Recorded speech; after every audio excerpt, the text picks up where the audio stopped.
Keltec is a proud sponsor of the Talking Lead podcast and the Leadhead Brigade.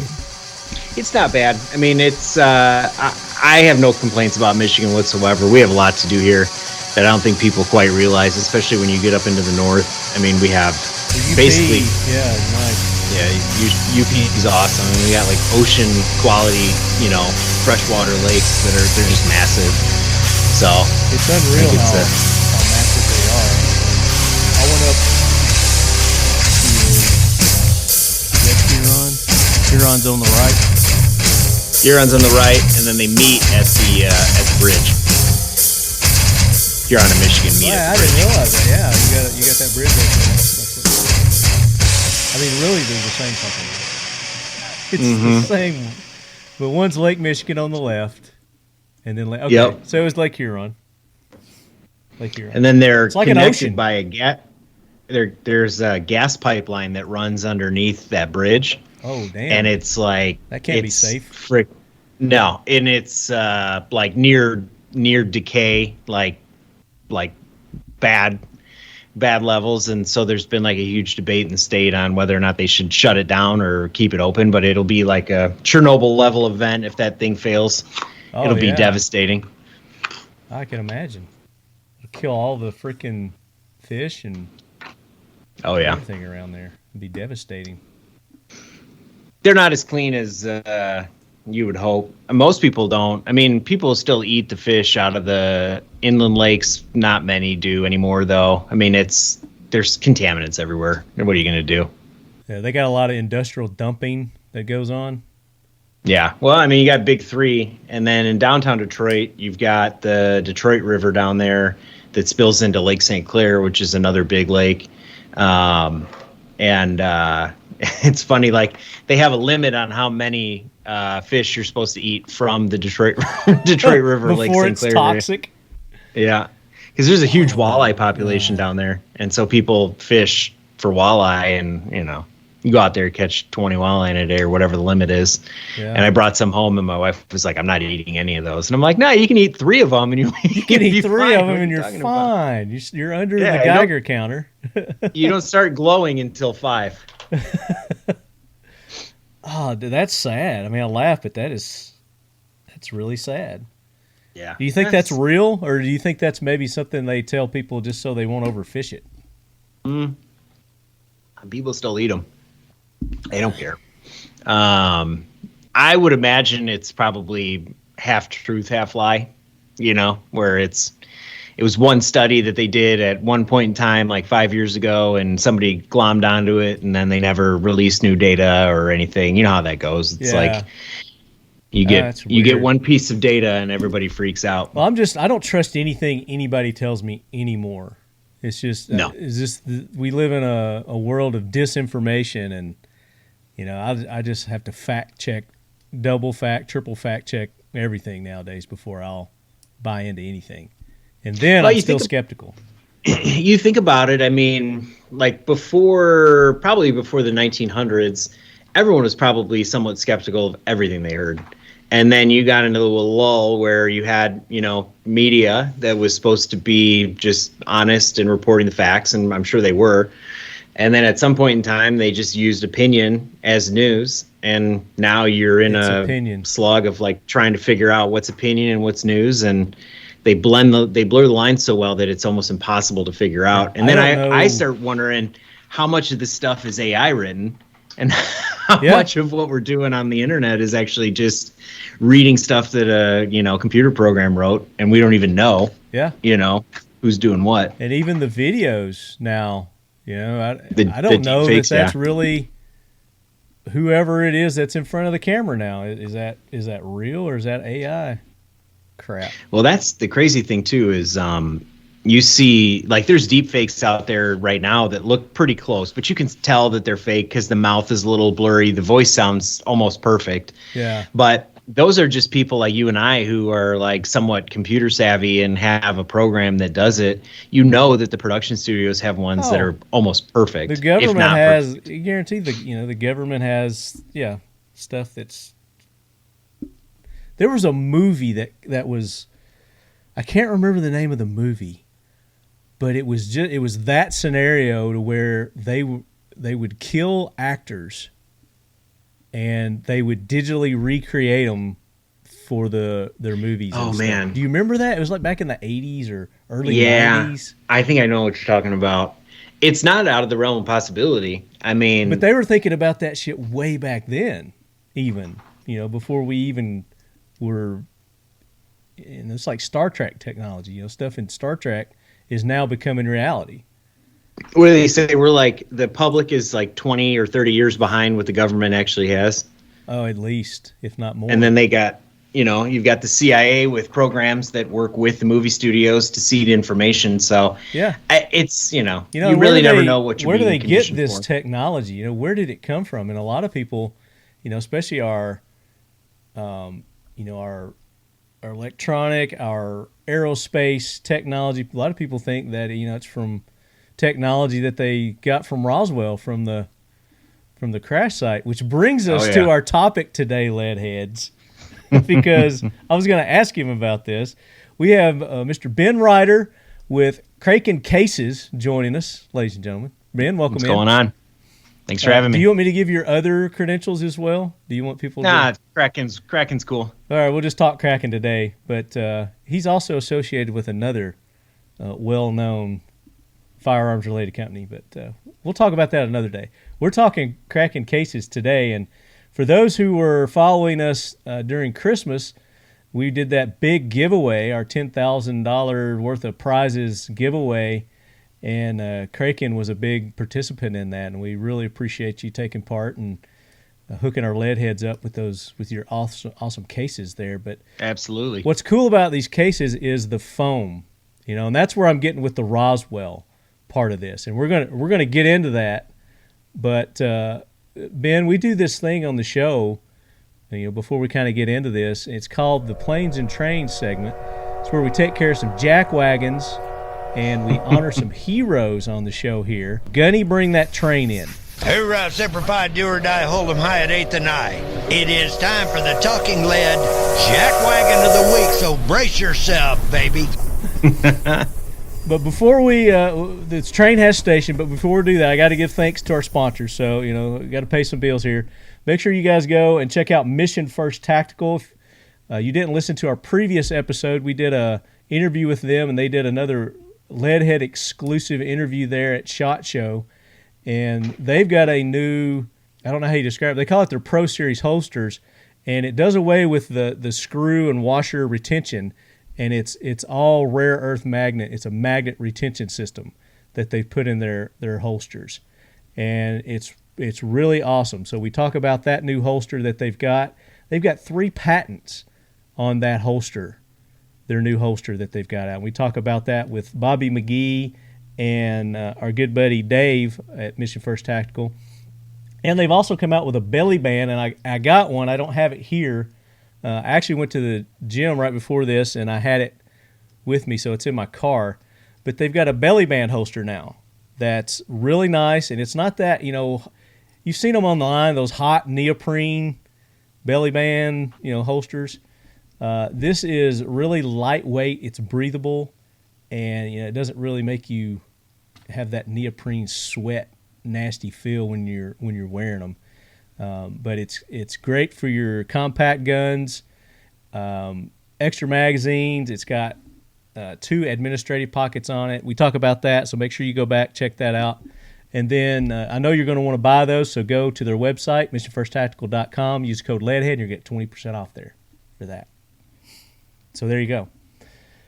Let's do some jack wagons here. And I know you're probably not familiar with this, and when I sent you that message, we do this segment called Planes and Trains and Jack Wagons, you're like, what the hell is he talking about? So lay it on me. I'm going to lay it on you. I've got one that I'm going to throw out there. And for some reason, I've been picking on the service industry lately, Ben. I've been getting out more, I guess. I don't know. Since I got my new hip and I've been going to the gym, I've been more active. So I've been getting out and about, and a lot has changed. And it's surprising to me, especially the service industry. So I went to Sonic last night. I got. Are they still on? Are they still on roller skates at Sonic? No. They cut those they out. barely even serve you there. So, I got my birthday was not too long ago, so I got some Sonic gift cards because I like their ice cream there. I like getting those Blast, and so I went to Sonic, and I was ordering one of those Blast, and I was looking at the menu, and I got the medium. I was being semi-responsible. I didn't get the large. Yeah, you're health conscious. I'm health conscious. I want to get something more than the small, so I was like, all right, I'll go with the medium, and I ordered that, and the lady on the other end, she goes, our mediums are now 16 ounces instead of 20 ounces. Is that okay? And she asked, is that okay? And I paused for a minute. I'm like, no, that's not okay. And she goes, well, it's a corporate thing. Corporate has changed it, and they've. And I said, okay, but are you charging me the same price? She said, yeah, it's the same price. So you're basically charging a medium price for a small product. Yep. And she's like, well, corporate. She kept going back to corporate. I was like, but your menu says that it's 20 ounces and it's this price. I said, that's what I'm ordering. What's on your menu here? She's like, well, it's a corporate thing, and they changed it at corporate. I was like, your menu doesn't say that. You're false advertising here. I knew she didn't know and she couldn't do anything about it. But I was giving her a hard time about it. And these people at corporate know that people are going to get flack over this. Oh, yeah. And they don't know how to deal with it. And then people are just going to get frustrated and say, screw you, I'm not giving you my business. Or they're just like she said, hey, it's 16 instead of 20 ounces now. Is that okay? And a lot of people, they're in a hurry and it doesn't register. And they're just like, fine, whatever. So they're letting these corporations take advantage of us, and it's absolutely ridiculous. It's just like we're going to fleece you, and then you're going to be okay with it. Mm-hmm. Yeah, I mean we're the interesting fucking thing you about over, that, and you're going to be okay with it. Oh yeah. Well, instead of raising the price, which they probably raised the price also. I don't know what the price was before, but they try and slip in a reduction in how much you're actually getting, and if it's the same price, then most people probably won't even pay attention or know that they're getting less. Yeah. And it's they're just trying to sneak it through rather than just raise the price and keep it the same. Well, had she not mentioned it, I probably wouldn't have even noticed myself. Between a 16 and a 20 ounce, I would have got my thing, and I might be like, well, what? Yeah, I guess that's probably 20 ounces, whatever. I mean, I don't know. So, jack wagons, Sonic, and anybody else who's trying to put one over on your customers, I mean, that's completely ridiculous. Because if they changed it on the menu, it'd be fine. If the menu reflected what was happening, then that's fine. Because I did this at Whataburger also. I'd never been to Whataburger before. And I went to Whataburger a few days ago. It sounds like I'm eating really healthy, doesn't it, guys? With my new... You're talking about you going to the gym. You're balancing it out. I know. I was talking about this with Ton Jones the other day, too. He's like, I went to the gym. He's like, what's a gym? He goes, oh, that's that place that's across from all my fast food restaurants. It's like, yeah, exactly. That's it. But, same thing. It's just there is no customer service anymore, and it's just these restaurants basically expect you to just take it because we have become so complacent and just, give me what you got and I'll give you anything for it. Without question. We don't question anything anymore. That's my jackwagon, Sonic. There you go. What about you? You got anybody that fits in that criteria that you'd like to call out as being stupid or dumb, or it could be a person, it could be a thing, it could be anything? Man, I don't know. Jeez, you put me on the spot. I don't know. I mean, that kind of stuff happens everywhere now, and it's the more you go out, a lot of people are getting back out more in general, back out into the world, and you just see. I think more so for me is just the people that I see that are driving and literally have their phones up to their face and they're texting. Yeah. I mean, I get it. Everybody does it, but it's, you're on the freeway and you're going 70 and the person next to you is just like this. And it's like, what the hell are you even looking at? Right. What is so important that you're doing that?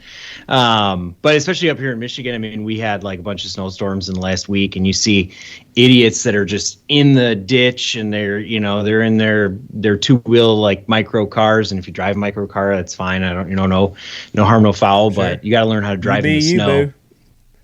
So, there's plenty of idiots out there that I could harp on all day, but I don't know. I wouldn't even know where to start. Yeah. I might not stop once I start.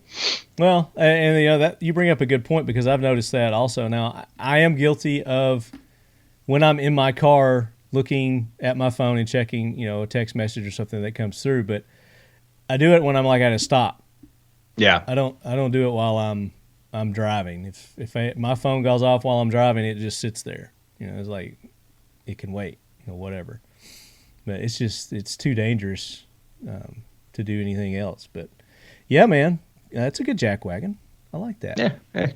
I like that. So give me a minute. I could probably think of a couple more. I might bring some up halfway through. Well, that's fine. There's no time limits on jack wagon. So I've been halfway, almost done with the show and come up with a jack wagon. So we can do that. Let's counter that, and let's do it with some heroes. Let's honor a hero. Somebody who's making a difference in our community, in our world. It could be a thing, could be a person as well, just like a jack wagon. Anybody come to mind right off that you'd like to honor as being a hero and give them a ride on Lead Force One? I tell you what, man, there's a guy on Instagram that I follow. I think his name is Victor Marks. I might be off on his name, but he does rescue of trafficked children and kids that are kidnapped. Yeah. And I think that kind of stuff is probably one of the most important things that's happening right now that's, underreported, underdiscussed is, just human trafficking in general, and especially children. So anybody that's out there putting themselves on the line doing that kind of stuff, I think is at least a hero in my book. And, they're doing something that a lot of people are just overlooking. So absolutely. And I did an interview. Speaking of that, I did an interview at SHOT Show, and I haven't posted this interview yet, so I'll put it in the next one that I post, guys. But these gentlemen by the name of Nick and Carell, I can't remember. Nick was Almshaw, and Carell, I can't remember Carell's last name. But that's what they do, is they go out and they help rescue and find people who are being human trafficked. Trafficked? Mm-hmm. Is that the word? It's trafficked, I think. Trafficked. Yeah, being human trafficked.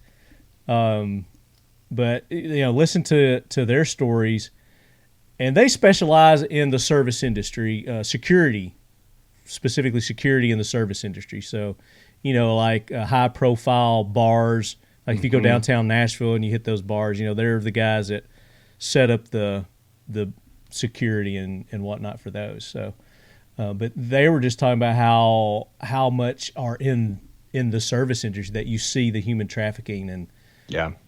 But that's a good interview, so that's one coming up. So, yeah, definitely great hero right there. I like that. Those guys definitely get a ride on Lead Force One. All right. Any more? Anybody else? That's all I've got. No. I think I'm going to give that podcast a listen, though.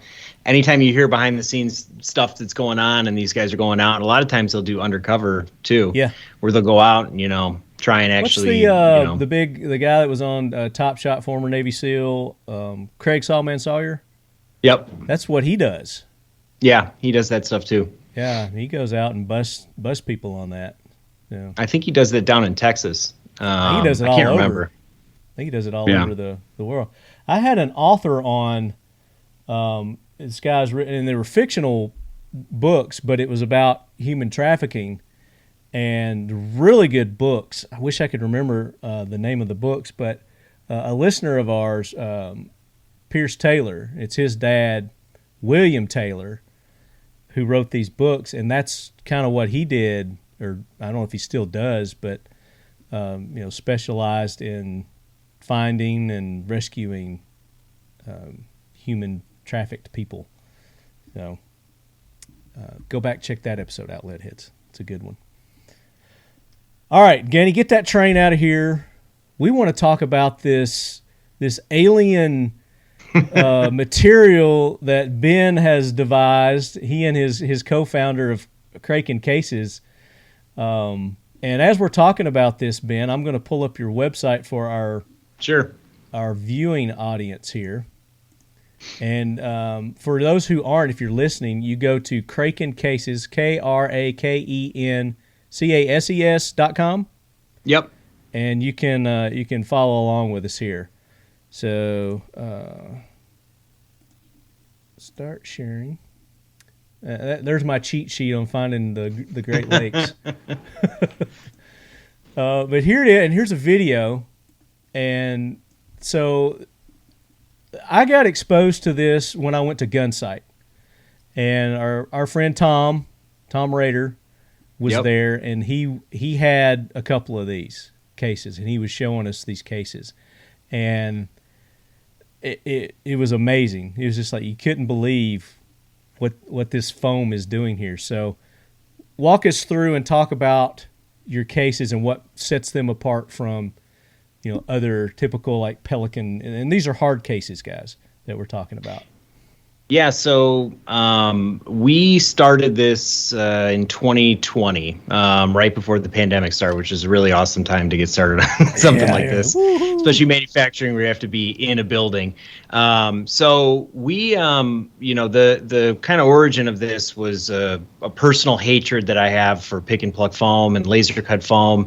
I never really felt like it was the best solution or the right solution, because the modern gun owner today has way more than one firearm, more than one AR with a different optic on it. And so as a gun owner, the constriction that you get with having a case that has specialized foam in it for a specific firearm really causes a lot of issues, at least in my eyes. Either you have one case and that's what you carry and you only take one gun in the range, or you have 25 different foam inserts. And so the kind of brainchild of this was like, well, why hasn't anyone done it with a memory foam type insert? Something that rebounds, that can take the characteristics of whatever you put in it, rather than buying it as a one use only for an AR with an ACOG or a LPVO or something like that. Why not just have something that works with everything? And that's where we started. Rather than try and redesign a new case, we said, let's start from the inside. And that's really where this all began. So we spent about 3 years actually in development on the foam, trying to figure out what's the best way to do this? How are we going to approach this? What does it look like? How does it feel? How does it react? Rebound times and really everything that goes into this to get to where we're at today with KRAKEN, which is memory foam inserts within hard cases. We actually don't manufacture our cases. I don't know how many people actually know that. They are white labeled cases, which we're happy to share. Sure. We make the foam. And so the cases for us are a delivery mechanism to actually be able to provide the foam as a solution. We choose crush-proof cases, waterproof, watertight. All the case characteristics that you would want from a Pelican, an SKB, and we fill it with our foam. And so we started with a pistol case, which we felt was the best way to get it out there as a reasonably priced offering so that people could test it, see what it's all about as we roll out bigger cases. It is a premium product, but it reduces your need to have to buy foam inserts. I mean, if you go out and you buy a Pelican or an SKB or whatever case it was with laser cut inserts, you're in the $450 to $500 range if you go on My Case Builder or you use a local guy to laser cut. It's not cheap. Yeah. And then you're stuck with that one. I didn't understand why people would laser cut it, because again, with that foam you could just lay whatever in there and you're still fine. You don't really need the laser cut, that foam anyway, but a lot of people oh yeah. Well, I think what the challenge you come into is that you don't have really strong compression on that. Yeah. And so without creating a cavity in that foam, you have travel that can occur, especially on an impact. So let's say you put 2 ARs in there with optics and you close that up. If you drop that, there is a good likelihood that everything will just slide down because there's no grip on that foam. It's not really meant to do that. Mm-hmm. Same with pick and pluck. And really, if you're using it in that manner, the likelihood that it's going to shred and get destroyed after, a couple months is pretty high. Right. So that was another kind of place for us, which we felt was important, was how can we make this as durable as possible?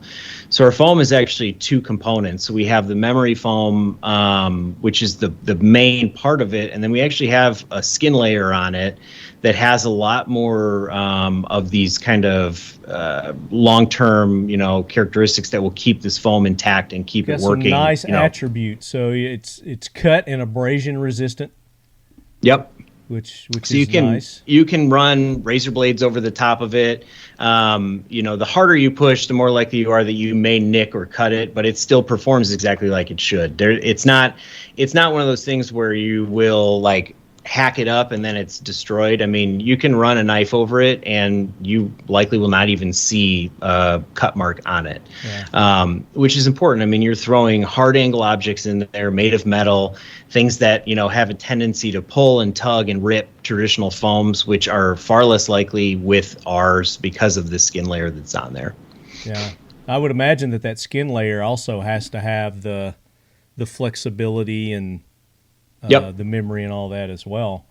But that's why, this stuff is just, it's science out of outer space. So that's why I was like, did you go and raid Area 51 and get this info? Where does this come from? This sounds like stuff that they found in the Roswell crash.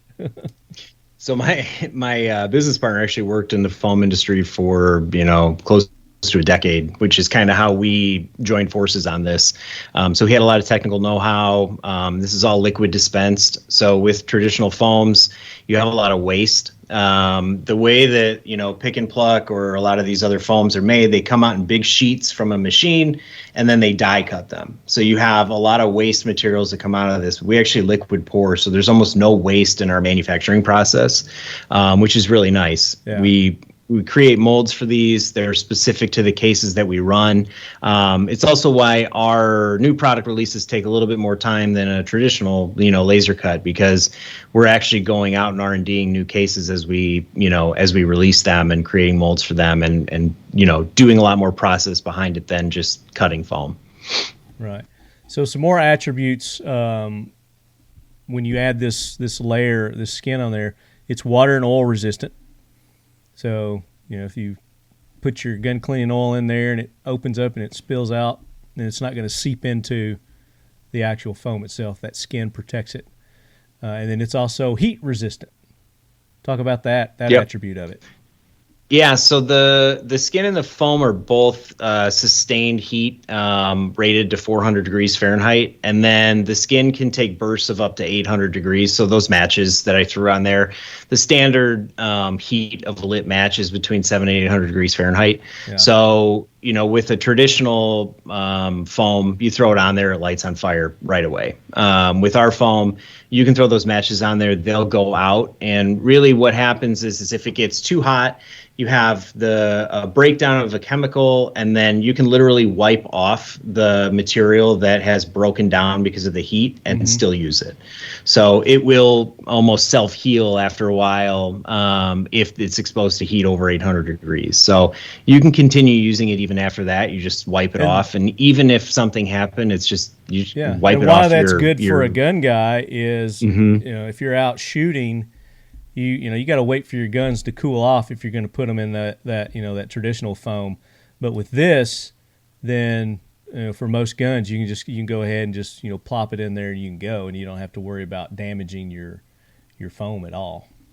Yeah, which most people are going to do anyways. I mean, you'll probably have the more educated shooters that are waiting and letting things cool down. A lot of guys, I've seen guys at the range shoot and immediately throw it in their case and leave, especially if they're on a timed bay, they want to get out of there. Yeah. So, we didn't want to cut corners when it came to durability and functionality, which is why we spent so much time in R&D rather than, out in the wild R&Ding at the same time that we were live.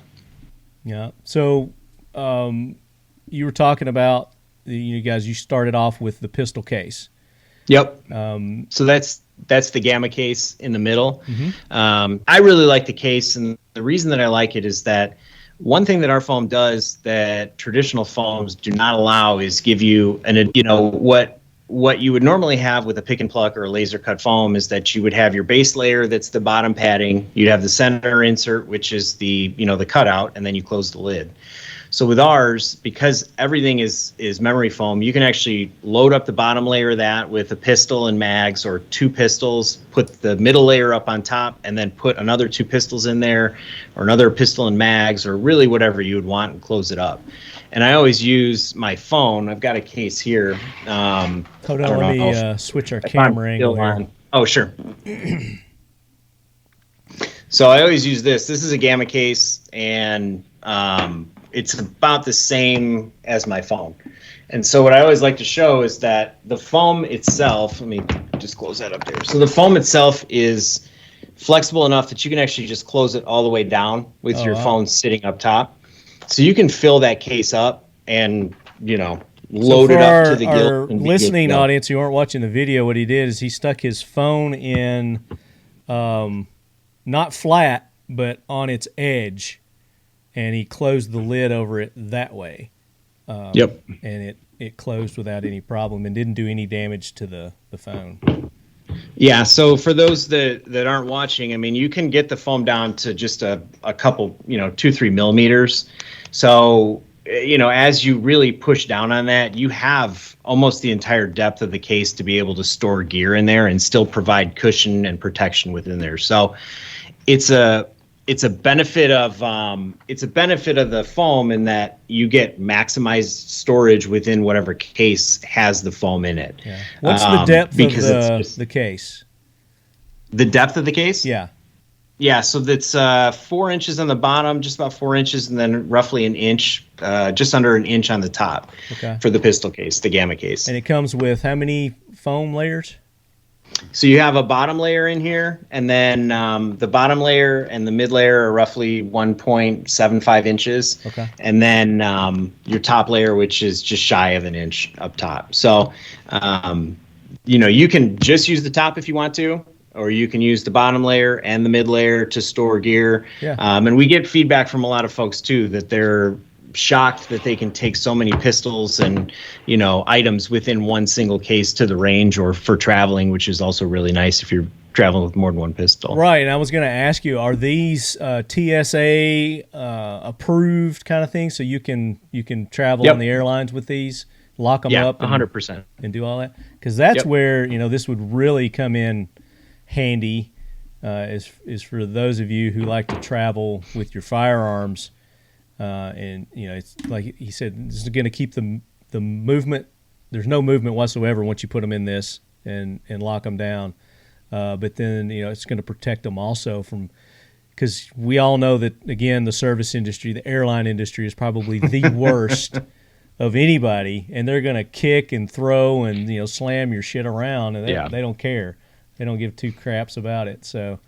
The most extreme thing we've done with the Gamma case is we threw it out of a helicopter at 100 feet, and Tom Ryder was there. Tom is a friend of ours, and he's a medic, a former Navy medic, and he does current stuff in the medical field also, and he had some vials of epinephrine and other medicine. So we put a G48 with a red dot on the top layer and then a vial of epinephrine in the bottom layer, closed it up and threw it out of a helicopter at 100 feet, and both survived.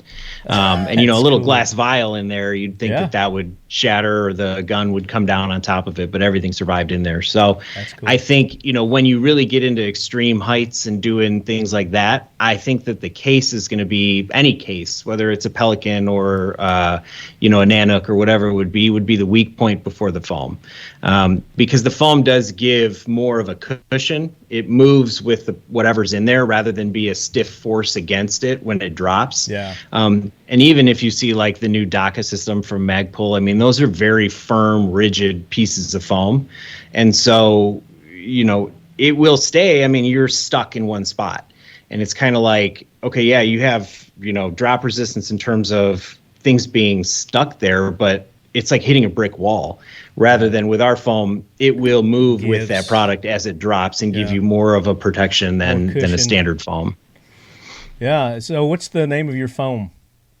You have a name? So it's just KRAKEN Foam. Foam. We're toying around with naming it or not. We're in still like heavy just get product out the door right now. We know we need to. Yeah. It is a vital thing for us to name the foam, but right now we're just calling it KRAKEN Foam. I think that's a perfect name. Just leave it KRAKEN Foam. That's great. I like that. Hey, if any of your listeners have any ideas, we're open to suggestions on the foam. There you go. Maybe we'll give them something. Whoever you pick, if they come up with the best name, you'll give them a case. Yeah, 100%. For coming up with the best name. And so the foam is, we do have a pending patent, utility patent on memory foam and hard cases as well. So actually using memory foam for this purpose is not something that's been done or patented in the past. So we are in process on that right now as well. Nice. Now, as we're recording this, it's just days. It's only been a couple of days, but you released a rifle case. We did. So you've got a rifle case out now. What? Yep. Talk about that. Yeah. So the Sigma case is our first. Yeah. So the Sigma is our first rifle case, and it's really meant for like AR, range, travel, that kind of application.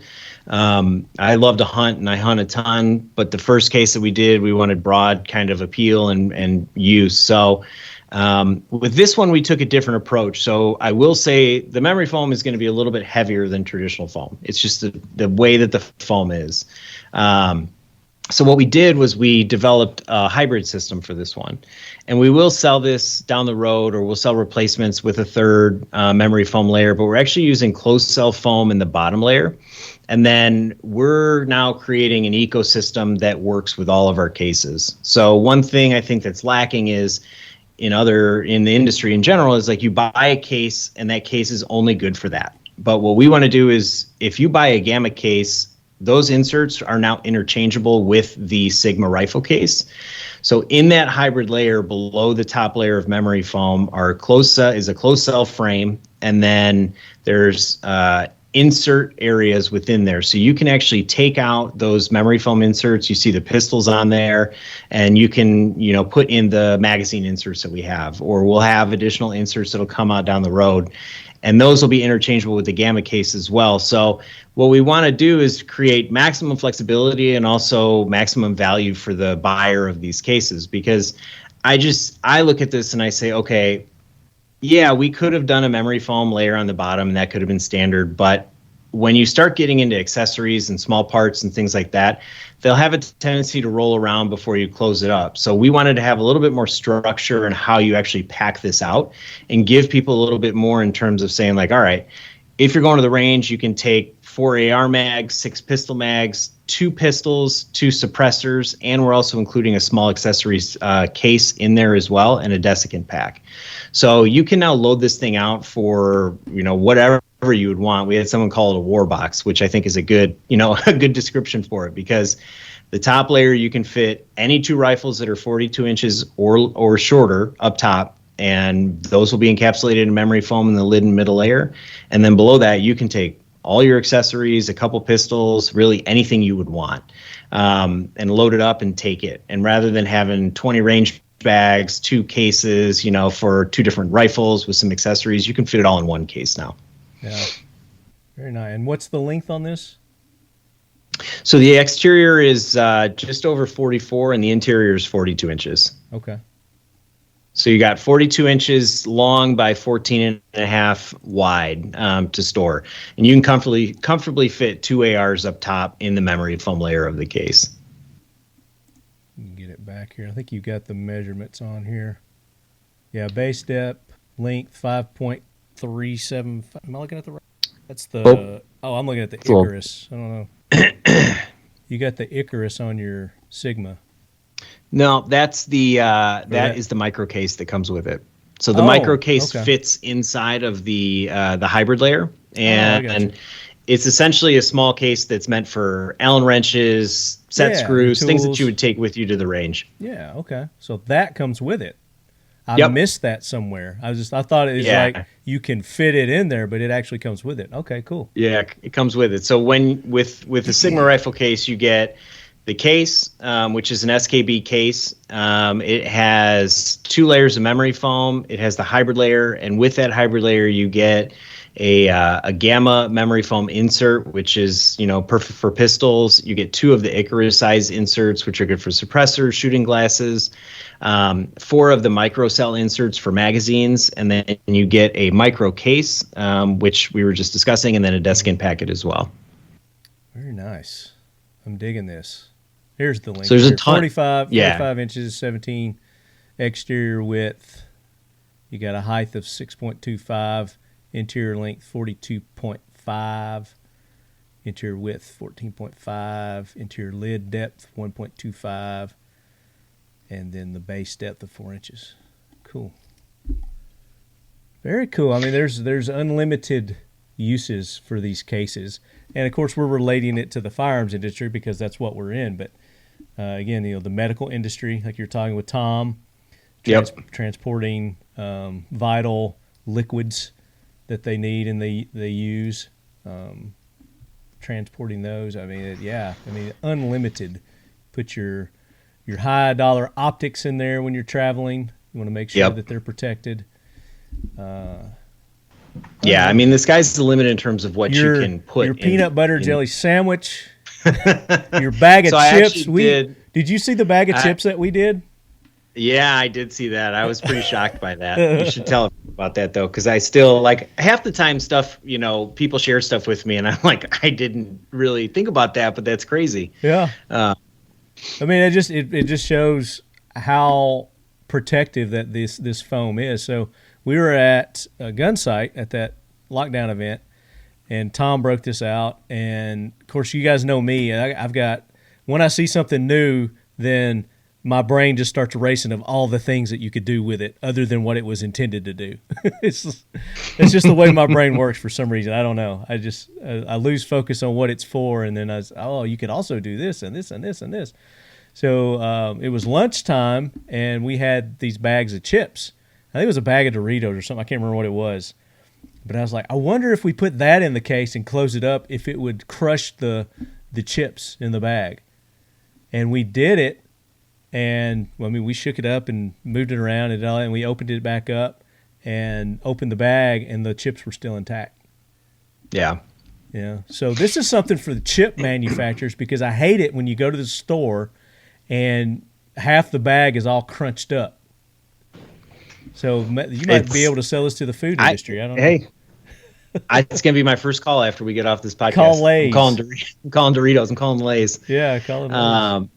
It is one thing that we hear a lot, that people are wondering, about the firmness of the foam and if it's actually going to be able to, move and compress and work with things that are more delicate. And, it's funny, when we launched, we actually had a lot of people reach out on the cannabis side of things for their glassware.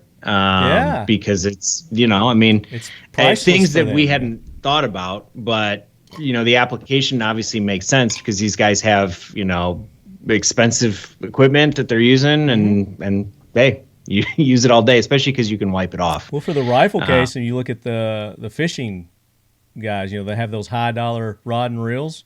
Yep. Definitely. That would be great for them to transport and protect, and because these things are watertight. Yep. Yeah, watertight, dustproof. So the next thing we're looking at actually is camera equipment. So lenses. We're doing So we're doing the traditional carry-on size case, the roller case that fits in the overhead for photographers, videographers. But then also what we're going to focus on is kind of like the Milwaukee pack-out style. The tradesmen that travel all over the place with their tools. They have needs also, and they're using a lot of times, self-made kind of foam solutions that might not work well for their expensive tools. So what I'm showing you is, and I'm yelling now because I'm far away from my mic, but when I go and take the studio on the road, I pack everything in this hard case right here, and I've got no foam whatsoever in there. It's just I pack it all in there. And then I close it, and then I travel with that on the planes and and all that. And I've got some, sensitive equipment with my headphones and my microphones and the, the mixing board over here and my computers and, all that. So I got some pretty sensitive equipment that I'm always worried because, again, the airlines, that something's going to happen. But it's a carry-on for the most part, but sometimes they won't let me carry it on because some people are just dicks. And I was like, but I flew out here with it, and you're not going to let me. That's if always I my could get fear, some foam for that, I mean, that would be 100%. Great. Yeah, we're actually working with a photographer to help kind of design the layout for how we're actually going to make the case, because it will be another hybrid system case. So it will be memory foam and closed cell with inserts specific for lenses and things like that. Yeah. But if you tell me what you got in there, we can probably figure something out that'll work in terms of configuration on that. Yeah, absolutely. Or maybe I just need to get a whole new case. Maybe you'll come out with some kind of case like that. We will. Or maybe just sell the foam. Yeah, that's something that we get a lot, and it's definitely something that we want to do, in the future. I think for us, right now, we want to get the process down. So we have a fully automated line for small cases right now. You think robots coming in and dispensing, taking things off the line and moving it. So we're automated for that. And then we will be automated for the large cases by this summer. So it's like anything else. I mean, manufacturing behind the scenes is always a headache and a lot of work and a lot of process to go.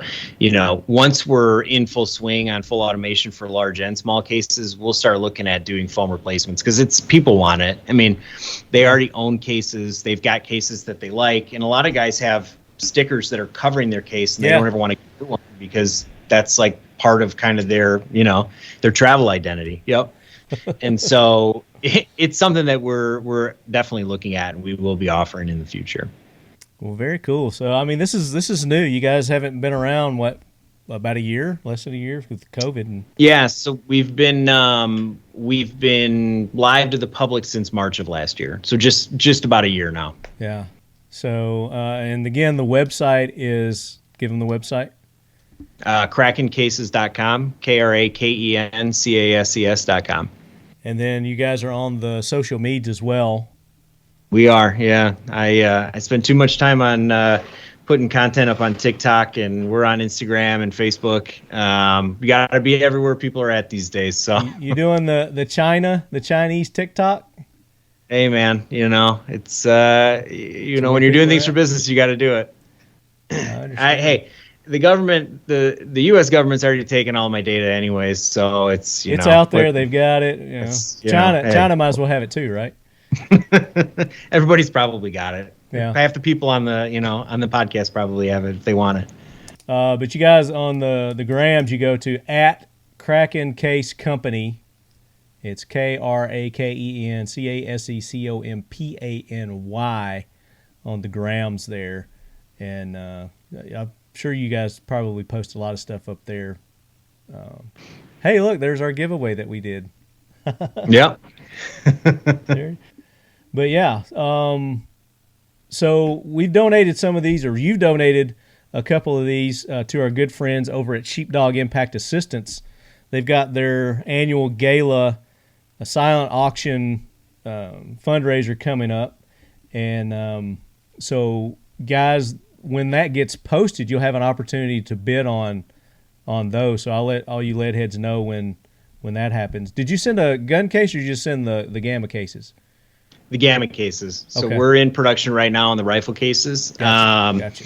So we're in pre-sale right now on those until the end of March, and then those will begin shipping in April. So, and then also for anyone listening, you can use Talking Lead at checkout for 10% off. Sweet. Any of the cases on the website. And then we're also trying to, we're not trying to stick it to anyone on shipping. So we do flat rate shipping and $5 on small cases, and then the rifle cases will be $20 flat rate. And, we'll lose money on shipping, but it's worth it to us to, not, hit people with massive shipping bills on stuff that they're ordering, because everybody either wants free shipping or, reasonable shipping. And so we're trying to play in that space. I have not bought things because of the shipping. Yeah. I'm cheap. That's just the way I am. If I can save $1, I want to save $1. But no, that's awesome, man. I didn't know that you were doing a code. So what's the code again and how much? Talking Lead, 10%. Talking Lead. Okay, I'm going to make sure we start announcing that. I'm writing it down. 10%.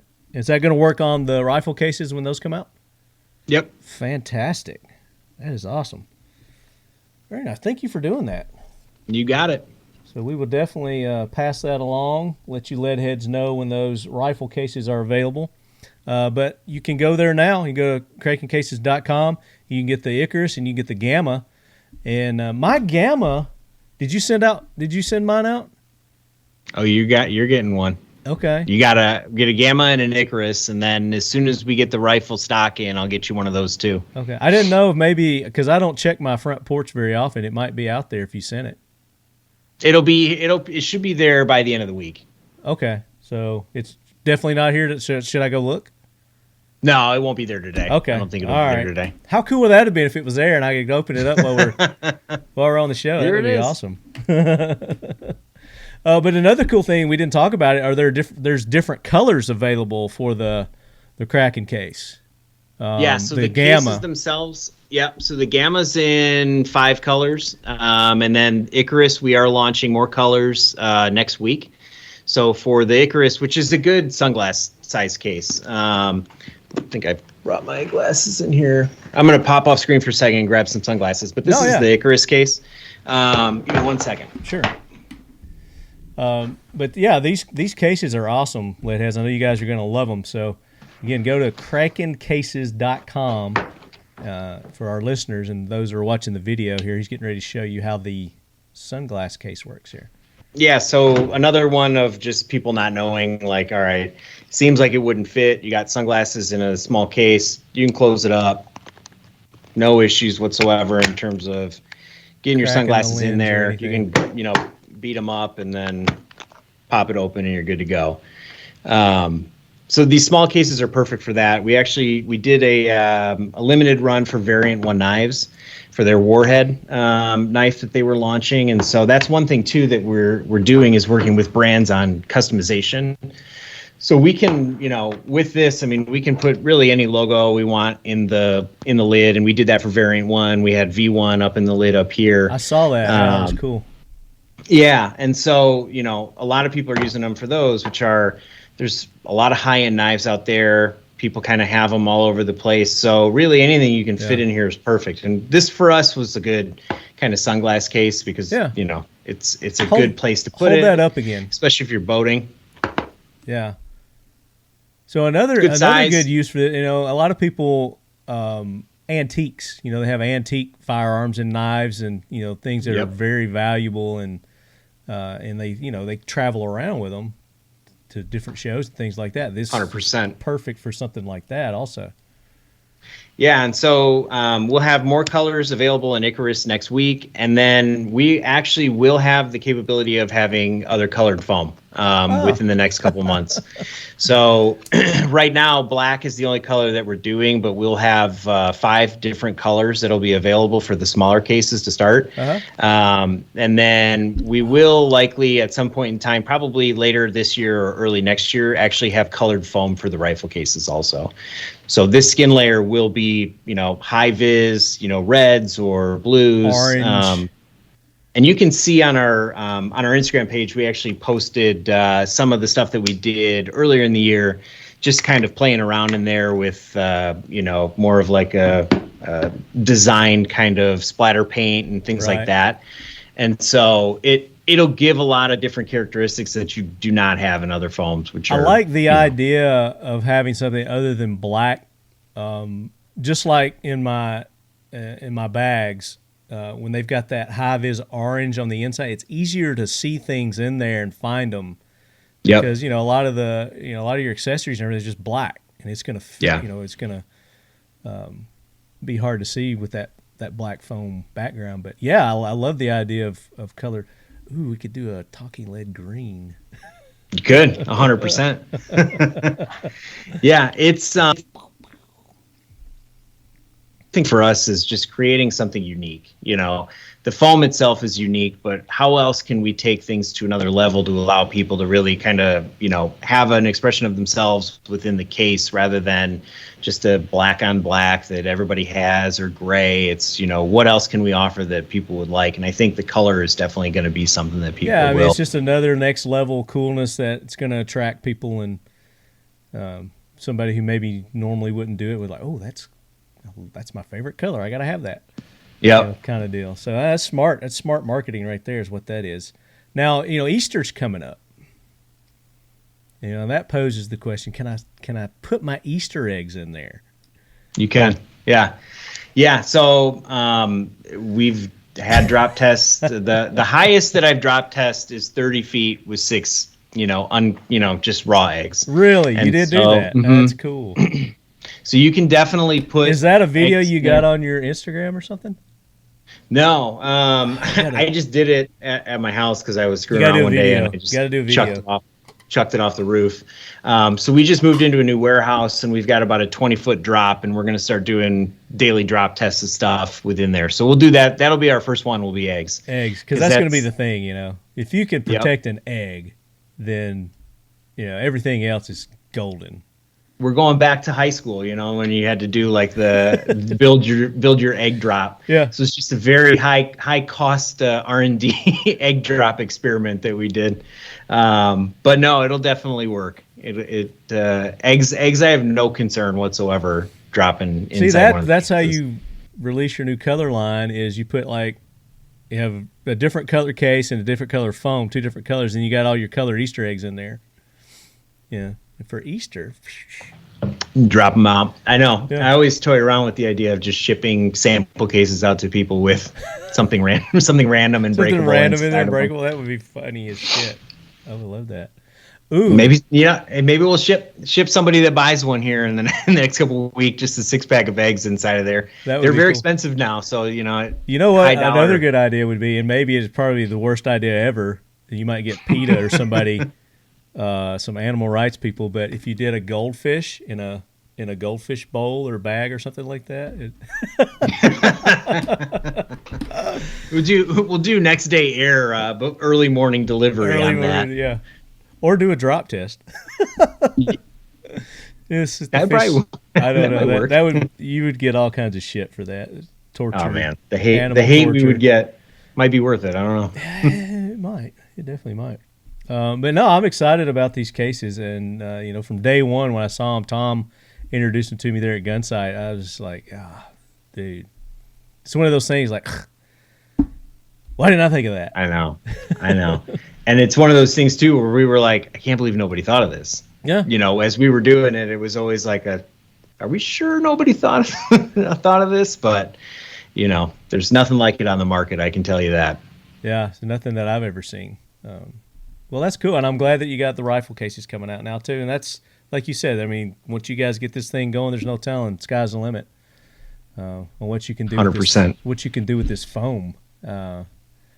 I mean, there's just all kinds of applications that I can think of. Yeah, and I think for people listening, the biggest thing is just making your life easier. I mean. Yeah, there's a ton of different applications. There's a lot of stuff that you can do, but I'm sure most of the guys in the podcast are like me, where they have a lot of different guns that they want to shoot, and they may be less likely to shoot them because it's a pain in the ass to pack all your stuff up and go to the range. Yeah. And so, with the rifle case, with the pistol case, it couldn't be any easier than just throwing it in and closing the lid, which is ultimately what we always wanted to do, was create a way to keep your stuff safe in a better manner, and also make your life easier. I mean, to go in your gun safe, like I have a funny story. I won't say the name of the person, as someone in the gun industry that I was talking to, very, very well known, and they're at a suppressor company, and I showed him the pistol case, and he was like, you know what I do right now when I go to the range? He's like, I wrap my guns in towels and I put them in a rifle case, and I go, because I don't want to deal with pick and plug foam. I don't want to deal with anything else. I just wrap them up in a towel and go. Yeah. And I think that's, that kind of usefulness of traditional foam is is what we were looking to combat, because it's like that's the worst, like the worst kind of thing that you can do and want to have to do is like show up to the range and you got a bunch of towels in your case and you're like, here I am with my bath towel. What's the largest piece of foam that you've produced? So the rifle case ones are big. I mean, the size really won't be an issue. It's the 42-inch rifle case is the biggest, but we can go taller. Probably the tallest we'd want to go is like 4 or 5 inches, and then because structurally, as the foam expands and the cells create, once you get above that, it might start to lax. So that's why we do layers. But with the production process, we can go up to probably a 60-inch rifle case. So I'm just thinking, this stuff looks, really comfortable, and I like to hike and camp out and woodsy type stuff. And as we were talking about that, I was thinking, what if I took that rifle case memory foam out, KRAKEN Foam, and I laid on it? How comfortable would that be? You could. Like a bed. You could. Hey, and then you can wipe it off when you're done if you sweat while you're sleeping, and or whatever secretes out of you while you're sleeping. Hey, if you're hiking and you're camping, you're gonna get pretty nasty after a day or two. You could throw a sheet or something over it, and you don't got to worry about the sweatiness, I guess. But I was just thinking, like a bed or some kind of like camping mattress or something would be. We've toyed around with actual kennel inserts for dogs. Beds. My dog is prone to not be very nice inside his kennel, and you wake up in the morning and you're like, dude, I don't have time to clean this right now. Yeah, it's not often, but it's like when it happens, you're like, oh my god. Well, just the comfortability of it too, to give them a little more leisure or luxury in their life. Sleeping. Yeah.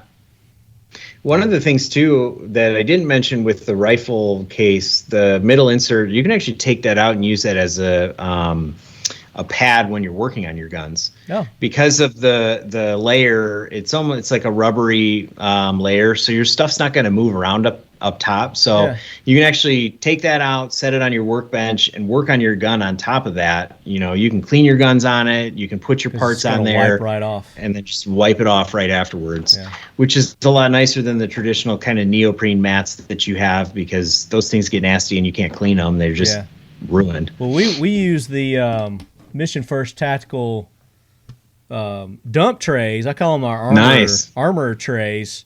To work on our guns around here at the Leadhead Brigade. I like that. Mission First Tactical. Sponsors the Talking Lead podcast, by the way. I like that. The Kel-Tec KSG 410 is the perfect sidekick with no kick. At just over 1.5 inches wide, just over 26 inches long, and just over 5 pounds, you'll be hard-pressed to find a more impressive 410 bore shotgun. In fact, it's the world's first and only pump-action 410 bore bullpup shotgun. The side-by-side dual feeding tubes and one in the chamber delivers an impressive 11-round total capacity, making it as functional as it is fun. Innovation, performance, Kel-Tec.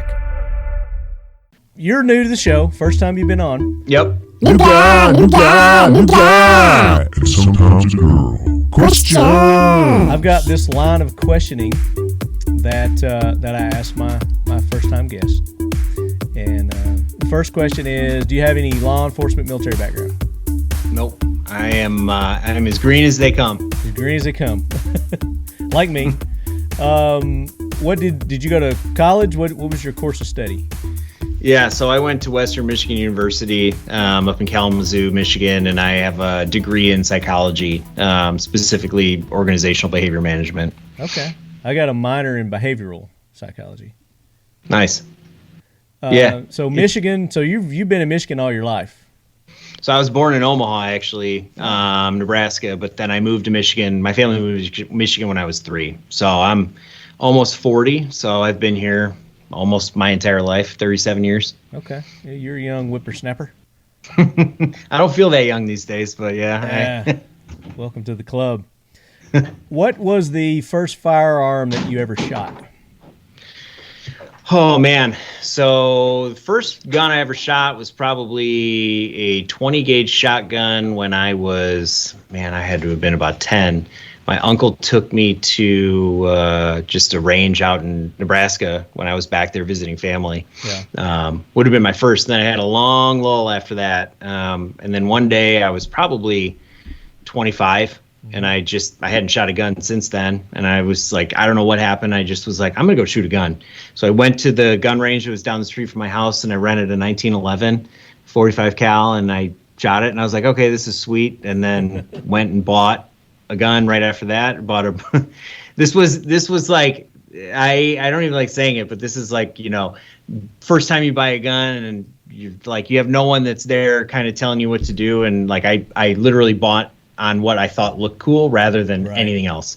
And I bought a Beretta PX4 Storm, which I don't shoot ever anymore. Dude, I confess, when those came out, I wanted one so bad. Yeah. But then cooler heads prevailed.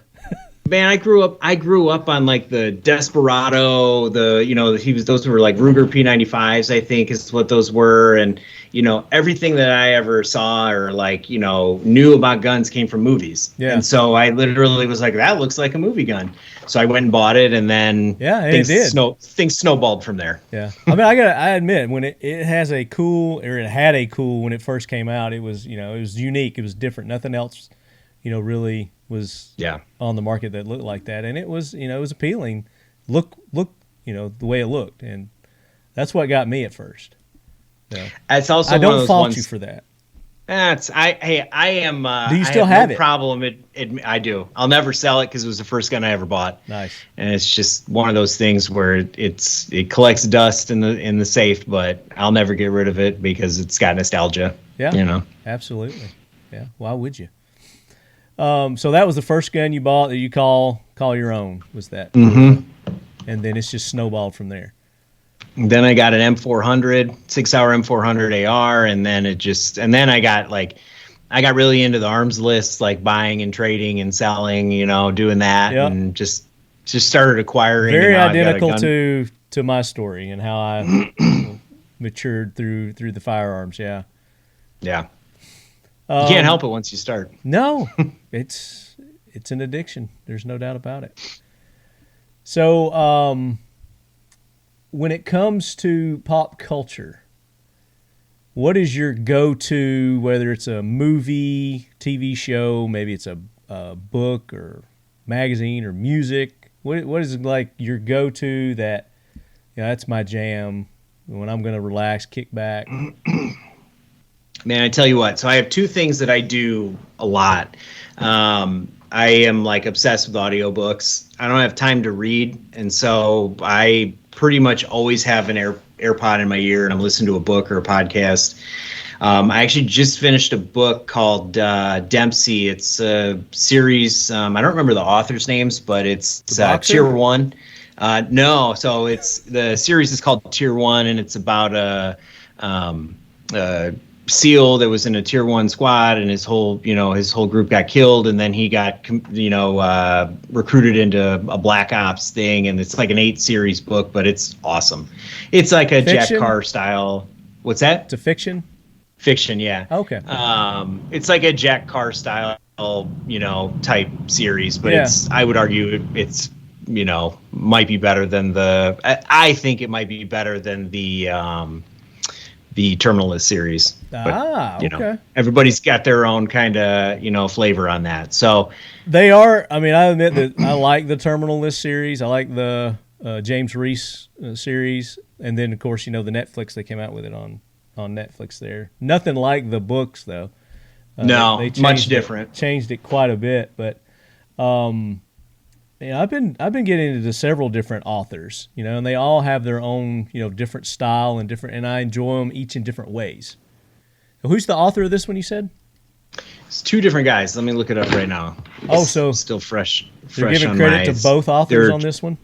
They're joint authors that write these books. It is Andrews and Wilson. Let me see if I can find the actual names here. Yeah, because I'd like to check those out. But I'm into the audio books too. I'm like you. It's hard for me to sit down and read anything. I've got several. Brian Andrews and Jeffrey Wilson are the authors on this. So there's 7 books in the series, and they're all really good. And then there's a spin-off called Sons of Valor from another character that was in this series, and there's 2 books in that one too. They're good. They're good listens for sure. Okay. John Gilstrap is a good one if you've never checked out his books. Which one is that? John Gilstrap. I'll check that out. He's got a good series on. I can't remember the name of his main guy. They're all running together now, but he's got a good series of action kind of thriller books like that too. And then Stephen Hunter, he's really good. You know who Stephen Hunter is, right? No. So Point of Impact, which is the book that Shooter was based on. Okay. I've had him on the show several times. He's going back. So his, Bob Lee Swagger is his main character in the books. Yep. Well, he's going back to Bob Lee Swagger's dad and doing a series back like World War II stuff. Oh, nice. Or is it his granddad? Maybe it's his granddad. It's dad or is it dad or granddad? Either one. He's back in World War II, and he's doing a series of books on that too. So that was really good. But one of the only books that I've been able to just like really sit down and read and get through, and this guy was on my last episode. So you guys go back to the previous episode. Yehuda, you know who Yehuda is? Yehuda Reamer, the Pew Pew Jew, is what he goes by. No, I'll look him up. So bullet points, and it's reasons why America should embrace common sense gun laws. And I'm just going to go ahead and spoil it for you. That's awesome. It's blank. That's awesome. I hope he sells 1 million copies. Yeah, me too. But I've been having fun with people. We did it at SHOT Show. Every time I do an interview, I was like, "What do you think about this guy? This guy says he's pro 2A, and he wrote a book about reasons why you should embrace common sense gun laws." And just listen to the people start ranting, going off, and it's like, well, there's no such thing as common sense gun laws, and I don't know, this guy can't call himself 2A, and then I'll go through the book like that, and they go, oh, funny, that's cool, funny. So, what about movie wise? What's your favorite all time movie? Oh man, that's a tough one. I don't know, man. I wouldn't say Jurassic Park is my favorite movie, but I've seen it the most out of anything. I like the idea, the concept that they could take, they found, DNA that's actually usable, and they can clone. Yeah. I like that idea that they could clone dinosaurs. Now, again, just like they point out in the movies, just because you can, should you? No, kind of deal. That's true. No, but I'm a sucker for the epics. Anytime at a Gladiator or Braveheart's on, I'll sit down and watch the whole thing. I mean, it's hard not to. Yeah. When you mix history and good movie making. Yeah. I'm a sucker for documentaries. I like watching a good documentary, especially if it has to do with, historical type stuff. Yeah. What's your favorite? Favorite documentary? Stuff that deals with UFOs and Bigfoot and hey man, conspiracy you're talking to the theories. right person right now. You are talking to the right person. I love a good conspiracy theory, man. It's conspiracy fact these days. I don't know. Yeah. There's no theories. It's just I think I saw a meme the other day. It was like, what is a conspiracy theorist? It's just someone that can predict the future. Yeah. So I take it that you maybe not believe, but you welcome maybe the idea of aliens and UFOs? Yeah, I mean, to me, the only question is it outer space or interdimensional? That's really where you, in my mind, the question lays. Can it be both? Could be both. Yeah, could be. Could be both. I think I just, if you go outside and you really start to think about it, if you were an ant or a worm or even a bird, we're alien to them. I mean, if you think about the mental process that would have to go through an animal to, like, if they were able to think on the level that we are, to say, okay, in a red fire ant in South America, and I just walk up, and for them to comprehend that I came from North America, which is an impossible feat of travel for them. Yeah. It puts in perspective the idea of, like, okay, well, on a long enough timeline, could they evolve into something that's able to, like, think and plan and use tools and do what we have? The answer is likely yes. But they do think and they do plan, because I mean they're colonies and they all work together and they build, and they survive and thrive on one another. But they don't even know that are they aware of us? I don't even think they're aware of us. Even if they saw us, they wouldn't probably. They just crawl on us. There's like, oh, this is just another obstacle in my way to do my task. Kind of deal. So for me, like, I have a hard time, like, being an absolutist to say, like, no, this is not possible. There's no such thing as aliens. If you just relate it to the simple balance of the earth that we're on and say, like, man, you look around and every single thing that you see outside that's not a human being probably thinks about us the way that we would think about aliens. And so, there's no way that there's not something else out there that's either visiting us. Even if they're not visiting us, there's definitely going to be life somewhere else in the universe. I mean, there has to be, just with the limitless possibilities of the size. I mean, we don't even know the size of everything out there. I call it the universe, but it goes beyond that. And like you're talking about dimensional, when you get into different dimensions, and where's that, and how do you get to that? And I have no clue. I mean, it's mind blowing. But good. I'm glad that you're open to the idea of. No, man, I could talk about this stuff all day. I just I like sitting around and kind of pondering the unanswerable things. It's just it's more interesting than sitting around and reading the newspaper. Positing the questionable. I like doing that, definitely. All right, next question is what is your next gotta have, wanna have, as soon as you get the opportunity, you're going to go out and it's yours? It's like, I'm just waiting. Anything I could buy? Yeah, anything that it's like, I'm eyeing this right now. That's what I'm getting today. Like, I went out and bought a pair of of new workout pants today. It's like, I got to have those. So. Nice. What kind were they? New Balance. Okay. New Balance. I bought a pair the other day. I wore them, and I got a compliment on them, so I went out and bought another pair. So I was like, that's the cincher, so I'm going to go get me I bought two other pairs. So, but just as an example, or maybe there's a gun, or maybe there's a vehicle out there that you're like, yeah, I'm getting ready. As soon as I get to 100,000 miles on this thing, I'm going to trade in and get whatever. What's your next gotta have, want to have? The next gotta have for me is I'm kind of obsessed with resto mods right now, like old school cars that are fixed up. As we move into this, like, everything's autonomous EV, I don't even care if it's nicely restored. I want something that doesn't have a satellite uplink and a connection to OnStar, Uconnect, anything. Yeah, I just want something that I know will work and isn't going to be remotely shut off, and is just a old school car that I can just drive every day and not have to screw around with, paying for services and all this stuff. I feel like the older I get, the more I'm reverting back into, like, wishing I was in the 70s, 60s, Turning into 50s. my parents, damn it.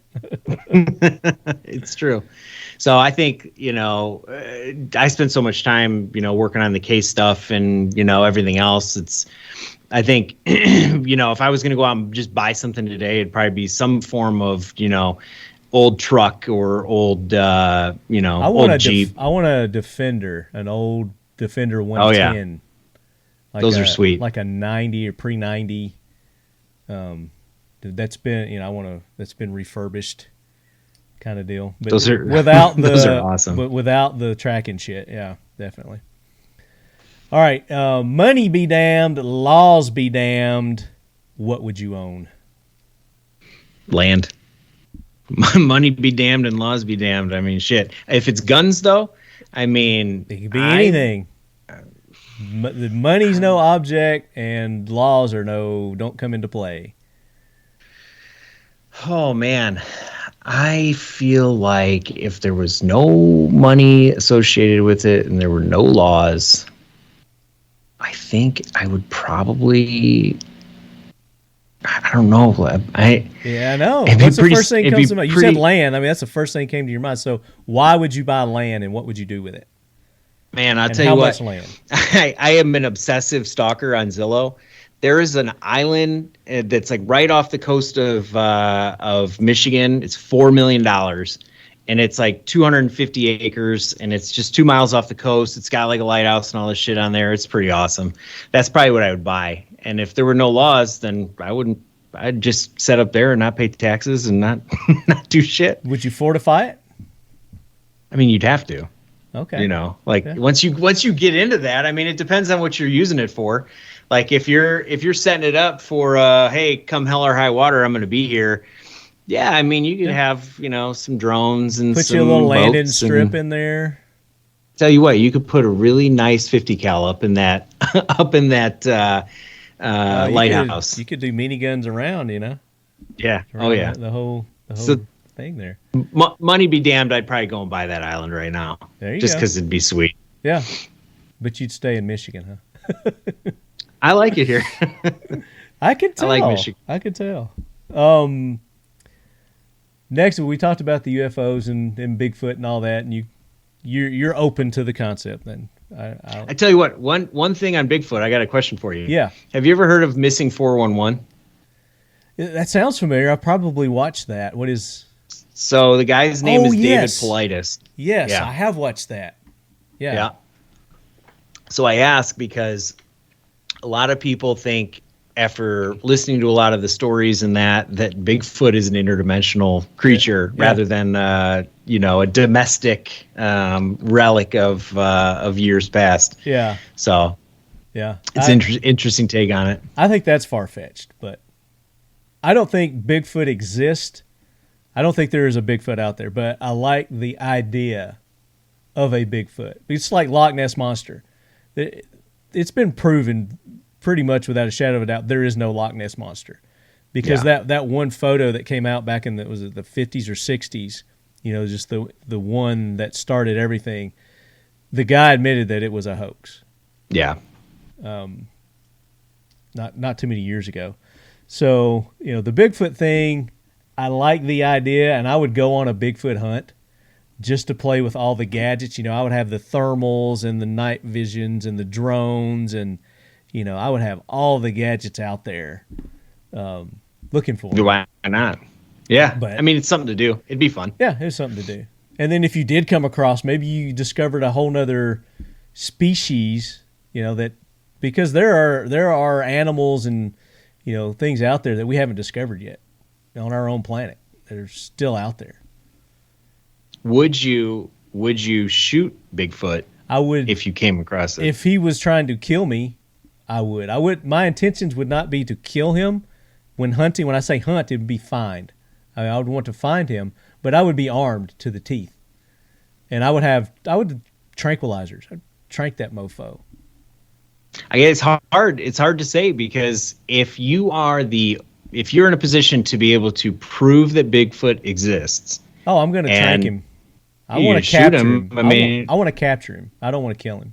I want to capture him. Hey. But then I would also, once I did that, I would go to I would not disclose my location. Nobody would know where I was or where he was. And it would be very secretive. Marty and the Hendersons. Marty and the Hendersons, that's right. All right, last question. If you could spend the day at the range, and the range is just kind of it could be any, if you want to spend the day with somebody, or any group of people, whether they're dead, alive, or fictional, who would it be and why? I like doing the range. So. Damn, that's a good question. First thing comes to mind. Shit. Spend the day at the range with anyone, dead or fictional. I tell you what, I would probably choose something something weird, like old school samurais that have never seen guns. Oh, that would be cool. And go and go and shoot all day and see what the reaction was, and get a real, like, holy shit, what is happening right now? Yeah, do something kind of weird like that. Yeah, like time travel, bring some people back from the past that had never seen a firearm before, and introduce them to the firearms and see what their reaction would be. Yeah. But those guys too are like true kind of old school warriors. Yeah. So to kind of get them out there and see what you got to feel like they would probably catch on pretty quick with that mindset. Oh yeah, and then they would probably be the baddest mofo's ever to wield a firearm. He probably would be. Yeah. I like that. We've never had that answer before. That's a good one. I like that. Well, there you go, Ben. You made it through. Hey. The new guy, and sometimes a girl questions, and you survived. So you are now an official leadhead. How's it feel? All right. Good. Feels good. It feels good. Feeling quite refreshed about the whole thing. Yeah, I'm feeling great. Well, I appreciate you taking the time to be on, Ben, and filling in the lead heads about KRAKEN Cases. And they're awesome, man. I really like them. I think you guys have, again, I like innovation. I like people who are coming out with innovative products and ideas, services, and you guys definitely fit that mold, because this is something completely new that hasn't been in the firearms industry, at least that I've seen. Yeah, I appreciate it, and that's what we're going for, is something that people haven't seen before, delivering it in a way that is more effective for them and is going to keep their gear safer and make their life easier. I mean, that's really, at the end of the day, what we're trying to do. Yeah, and I like it. If you ever need ideas on stuff, just give me a shout. I'm full of them, as you just saw. I was serious about the carry-on case. We're going to be in touch. Okay, yeah, we'll definitely talk about it. I've got NRA's coming up. It is coming up. Only, what's that, 3 weeks away, 4 weeks away? Yeah, it's mid-April, right? Yep, I believe so. Yeah, I think that's right. Yeah. Are you setting up down there? Yeah, so thank you for reminding me. So Leadheads, we are going to be at NRA, and we're going to be at the Keltec booth. We'll have the lead quarters set up there. So if any of you Leadheads are going to be at the NRA in Indy, it's in Indy this year, come by and see us, because we're going to have a great time. We'll probably have some giveaways. We're ironing out all that right now. The guys just got back from Germany. Keltec went to Ewa. This is the first time that they had gone to Ewa, so I'm getting them a little time to decompress from that, and then we're going to jump on, and then you'll start watching the social medias, and we'll fill you in on everything that we're going to be doing there at NRA. So are you going to be there, Ben? I will see you there. Okay, that sounds good. You're going to have a booth with KRAKEN? No, we're not booth ready just yet, but probably next year is when we'll start having trade show presence, I think. Okay. Are you going to bring them? You're going to have some case? Okay. Well, come by and I'll introduce you to the Keltec crew, and they would love to see those. Yeah, that'd be awesome. But like you said, that's mid-April. I don't know the dates. I guess I could look it up here. Let's give everybody the dates. I want to say it's the 16th to the 19th. 23. It is the NRA annual meeting in Indy, Indianapolis, is April 14th through the 16th. There you go. I was close. I mean, that's right as mid-April as you can get right there.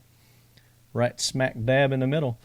So, Leadheads, come out, see us. Maybe Ben will be there. We'll show you a KRAKEN case. Maybe he'll drop one off there and we could show everybody. I'll leave them there with you for sure. Or just go to his website, KRAKENcases.com, and use that Talking Lead discount code, which is Talking Lead, and you're going to get 10% off your purchase at KRAKEN Cases. So thank you for that, Ben. We really appreciate it. You got it. And always, Leadheads, go support those that make this show possible. Mission First Tactical, go to their website, use the code Leadhead, get 20% off there.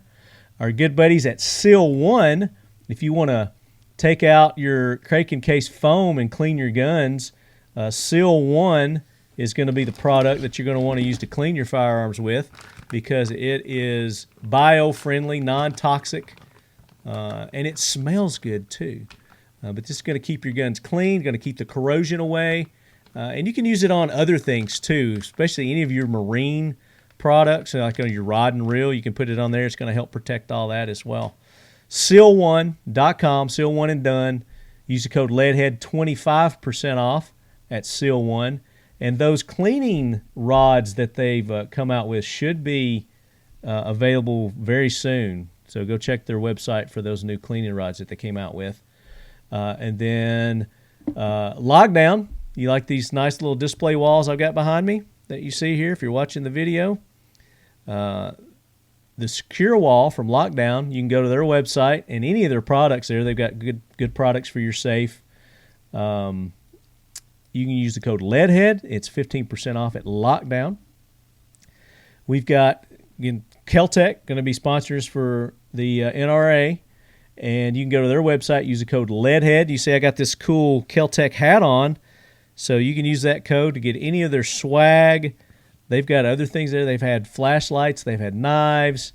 They've got cases, accessories, anything but their firearms. You can use that code LEADHEAD, and you're going to get 15% off at Keltec.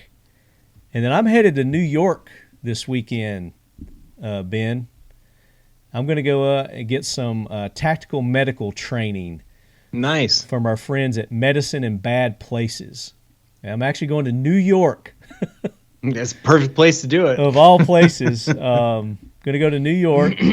But you guys go to Medicine in Bad Places, go to their website, and you can use the code LEADHEAD, and you're going to get 20% off Medicine in Bad Places. Any of their med kits or medical products that they have there, tourniquets, anything on their website. And they've got some cool swag too. They've got some bottle openers and some cool, I call them leadies. These cups, I call them leadies. Oh, those are cool. But they've got some stuff, and they got leather ones. They got some leather ones with their logo. So pretty cool stuff there at Medicine in Bad Places. Leadhead, all caps, and you're going to get 10% off there. And you see this awesome shirt that I'm wearing, Talking Lead logo T-shirt. That would work great for St. Patrick's Day. That's coming up. It's got green in it. Keep you from getting pinched. Go to 1776united.com. Talking Lead, 20% off, 1776 United. And then our Factory 47 for our AK Corner logoed apparel that's got this logo on it. Hats, sweatshirts, T-shirts. Go to Factory 47, FAKTORY47.com and get any of the AK Corner products. Use the code LEADHEAD, get 10% off there. We like taking care of our listeners, Ben. We like rewarding them with discounts. So we appreciate you jumping on board with that, with the KRAKEN Cases. Again, Talking Lead is the code there, 10% off. So, Ben, if I don't see you before NRA, I definitely will talk to you, because when my case comes in, I'll give you a call and I'll let you know. We'll be talking before then for sure. That it came in.